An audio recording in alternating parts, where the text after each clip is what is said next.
Masasabi niyo ba na nagamit lang kayo para lang manalo si President Bongbong Marcos sa pagkapangulo? Of course, ginamit nila ako para manalo sila. Obvious naman yun. Do you regret teaming up with President Ferdinand Marcos during the 2022 elections? Alam mo, inisip ko yan. Naisip ko na yan. And then naisip ko kasi, ganito, sila yung tumatakbo, diba? Tumakbo si BBM, tumakbo si Lenny. So, either lang naman sa kanila yung mananalo noon. Tapos mayor ako ngayon. Imagine natin, parallel world na either sa kanila ang president and then ako ang mayor.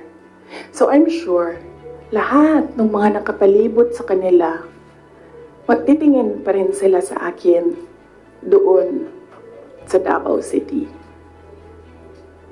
Hahabulin pa rin nila ako doon sa Davao City because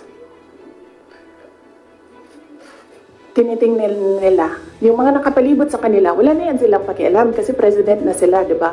Pero yung mga nakapalibot sa kanila may pakialam kasi sila yung tumitingin ng future, sila yung tumitingin ng 2028. And then, meron akong realization yan because ang nagsabi sa akin yan, si former Senate President Manny Villar. Sabi niya, wala kang kawala dyan. Saan ka man magtago, saan ka man pumunta, hahabulin ka nila kasi tinitingnan nila ang 2028. So, I don't regret running for Vice President. Kasi imagine nyo, kung mayor ako, tapos hinahabol nila ako ngayon.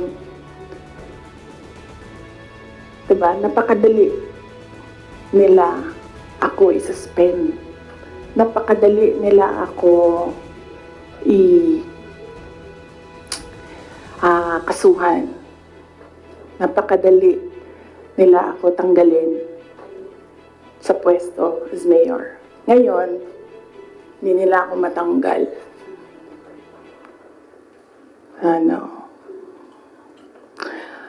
They can drag me to hell. Pagdating nila dun, ako pa rin yung presidente ng impyerno.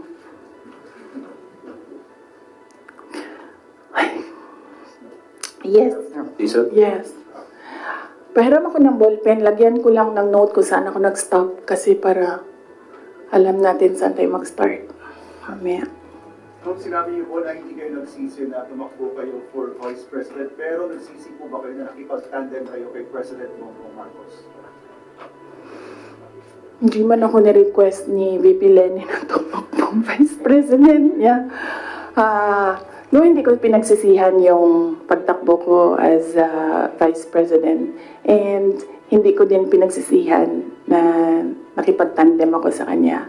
I'm sure merong rason ang Diyos kung bakit ako nilagay dito sa upuan na ito, sa ilalim ng seal na yan. Para rin siguro sa kanya, para kay BBM, or para sa bayan, hindi ko alam kung anong rason ng Diyos. Sometimes, or all the time, hindi natin nakikita ang rason ng Diyos. Nakukonect na lang natin siya kapag meron ng ibang nangyari sa buhay natin. Siguro, yun yung rason. Sorry ha, sila muna ha, kasi hindi pa sila nakatanong. Mark Makalanan. Good morning, VP. Since wala po kayong intention to run for Vice President from the very beginning, can we say na napilitan ba talaga kayo and without yung call ni Senator Amy, masasabi niyo ba na nagamit lang kayo para lang manalo si President Bongbong Marcos sa pagkapangulo? Napilitan, hindi. Very rational yung decision making ko sa pagtakbo as Vice President. Sinabi ko kanina, ganun din ginawa ko. Nilista ko yung positive, nilista ko yung negative. Nandun yung positive, sinabihan ko yung pamilya ko, tell me the negatives. So, Ano yung isang tanong? Nagamit. Yes. Clear naman yun. Tinanong ko, bakit ako? And then she said, matatalo kami ni Lenny kung di mo dalhon ang mga Bisaya. Kaya nagbigay ako ng options. Bisaya tanan. Dolorosa, Bongo, Manny Pacquiao. And then she said na hindi kakayanin.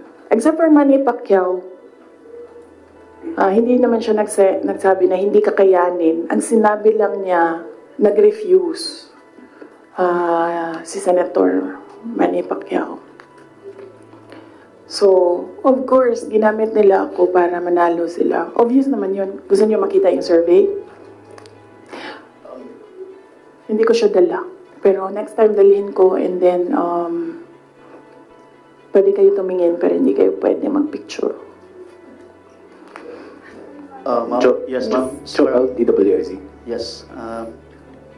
Ma'am, good morning. Ayong buntag, ma'am. So, tanaw ni mo, ma'am, sa tingin mo, ma'am, dapat tumakbo na lang po kayong presidente? Hindi din. Kung papabalikin ako, tatakbo kang Vice President. Lagay ko dyan. Drag me to hell.